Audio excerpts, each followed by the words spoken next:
Eh bien, bonjour à tous, je m'appelle Magali, je débute sur ce défi des 100 jours. Donc je débute également avec cette première vidéo. J'ai commencé le défi des 100 jours le 1er mars. Donc depuis quelques jours, j'ai eu l'occasion d'aller voir un peu tout ce que vous faisiez déjà. Je suis allée voir certaines vidéos, des vidéos qui m'ont permis de me dire allez Mag, vas-y, lance-toi dans les vidéos parce que je trouve que c'est un bon moyen quand même de lancer une impulsion, comme le dit Jean-Rémy d'ailleurs dans une de ses vidéos. Et il a complètement raison, et c'est aussi en écoutant son conseil de se lancer dans une première vidéo, justement, il faut y aller, première vidéo de présentation, donc c'est ce que je vais faire. Ne pas chercher à faire une vidéo pour expliquer certaines choses, mais vraiment pour se présenter. Donc c'est ce que je vais faire. J'ai trouvé cette communauté magnifique, ça fait vraiment beaucoup de bien de sentir qu'on peut s'adresser aux gens et qu'ils nous comprennent tout de suite, qu'ils savent de quoi on parle. Donc on en voit autour de nous, hein, bien sûr, hein, mais sur cette communauté, on a vraiment l'impression d'être entouré de belles lumières. Donc voilà, je connais le défi des 100 jours grâce à Lilou que j'ai découvert il y a 2 ans environ, donc merveilleuse Lilou, hein, quoi dire de plus, elle est merveilleuse, j'ai appris plein de choses grâce à elle, grâce à ses interviews, donc c'est vraiment magnifique, c'est vraiment un super partage qu'elle nous offre. Et donc j'ai commencé à travailler avec toute cette loi d'attraction, les énergies, il y a un peu plus de 2 ans quand j'ai reçu ma première initiation au premier degré Reiki.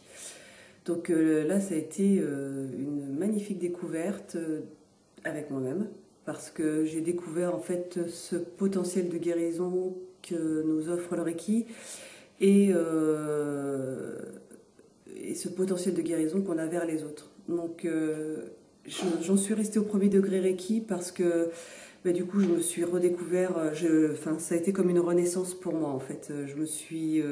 J'ai compris qu'on avait tous ce potentiel à l'intérieur de nous, à l'intérieur de chacun de nous, et qu'il était temps pour moi-même en fait d'y arriver. Donc en fait le Reiki m'a permis de conscientiser ce potentiel que j'avais à l'intérieur, m'a permis même bon c'est bête à dire, de ne pas en avoir honte, de pouvoir l'exprimer, de pouvoir dire je me soigne et j'utilise mes propres énergies pour me soigner, les énergies qui m'entourent et pour soigner les autres également.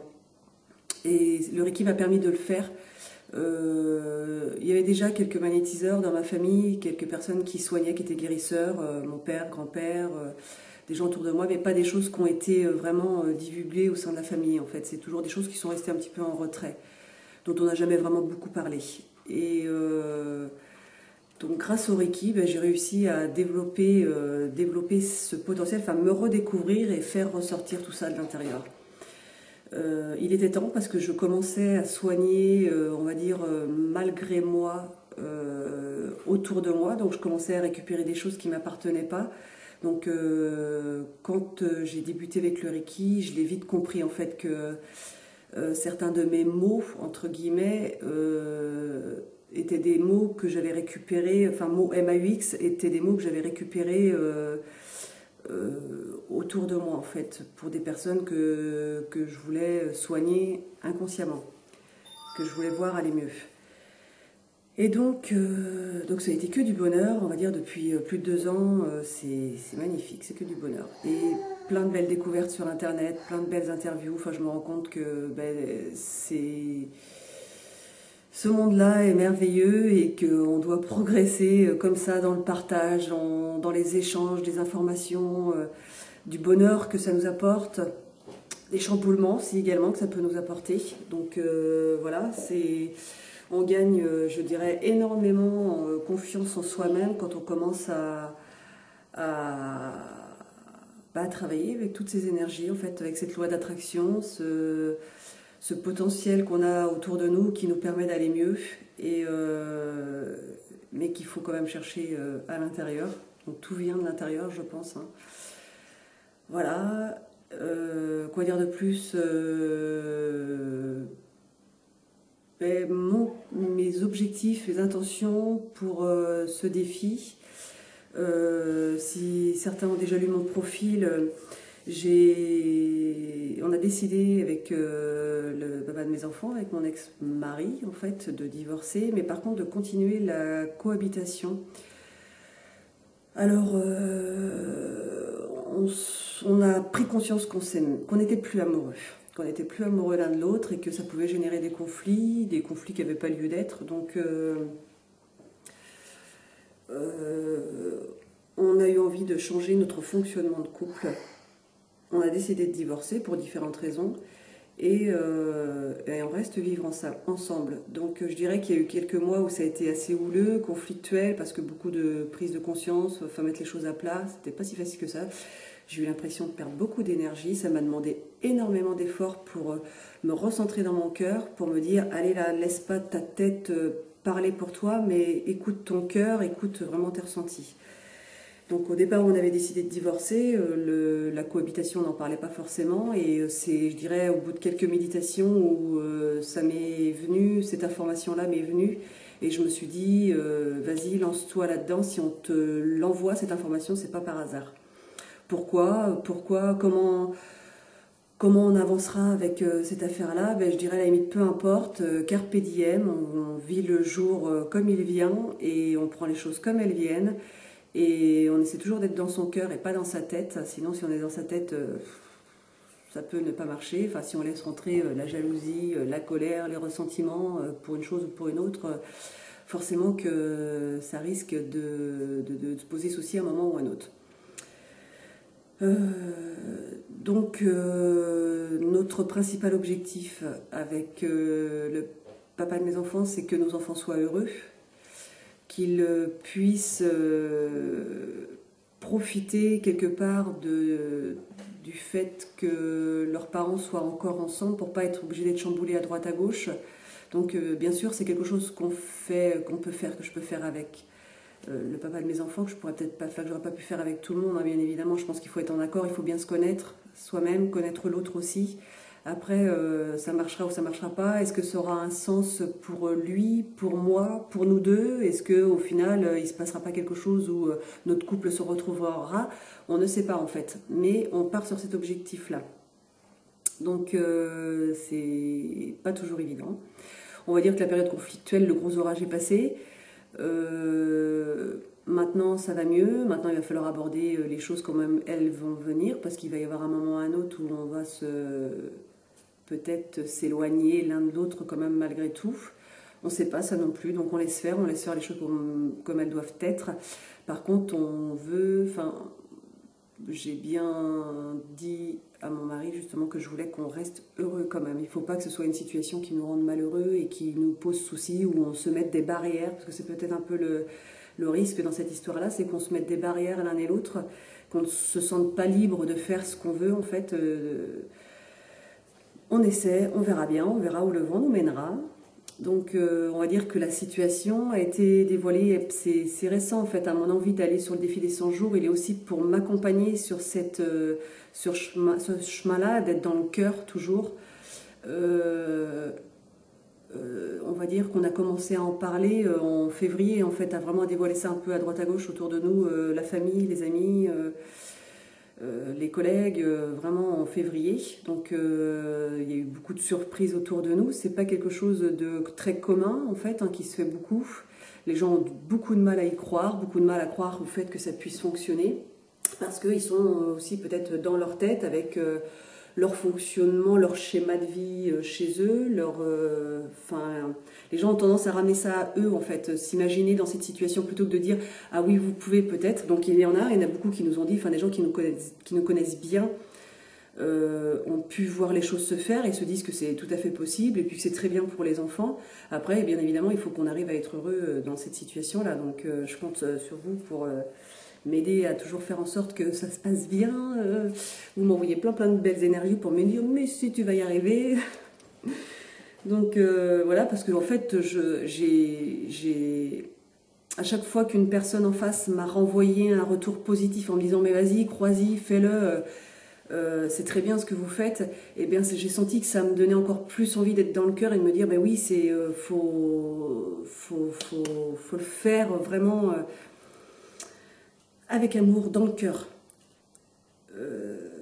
Quoi dire d'autre eh ben, l'intention, l'objectif, hein, comme je disais, c'est d'être heureux, de réussir à être heureux. Si vraiment on sent que c'est quelque chose qui nous peine et qui est difficile, et puis que ça entraîne des conflits intérieurs et qu'on a du mal à gérer tout ça, bon, je me dirais que si on a des conflits intérieurs, c'est qu'on a besoin de les travailler, de les sortir.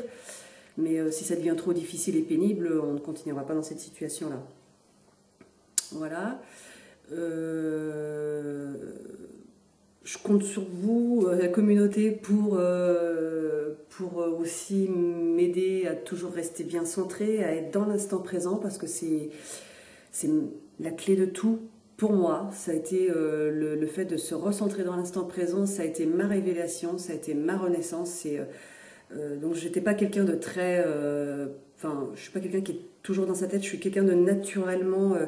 dans l'instant présent, à faire les choses sur le moment, à être assez centré sur ce que je fais, à pas être dans ma tête à faire autre chose, mais ça m'arrive et ça m'arrivera encore, et peut-être même quand je suis moins bien, quand je suis pas très très en forme, ou pas, où j'ai des soucis qui peuvent arriver. Donc là, c'est vrai que c'est beaucoup plus difficile de centrer sa conscience sur l'instant présent, mais pour moi, c'est la clé de tout, c'est vraiment l'instant présent. Donc j'ai lu les bouquins de j'ai perdu son nom, c'est pas, ça va me revenir. Oh ben zut.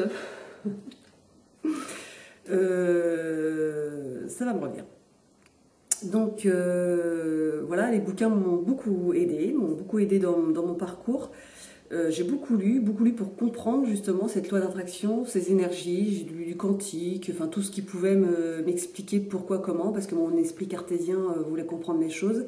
Et ça, j'ai laissé tomber à un moment ou à un autre, parce que je me suis dit, il fallait que je ressente les choses plus que de les lire et essayer de comprendre pourquoi ça se passait comme ça. Et effectivement, ça m'a fait beaucoup de bien. Donc d'être bien centré dans l'instant présent, c'est la clé de tout.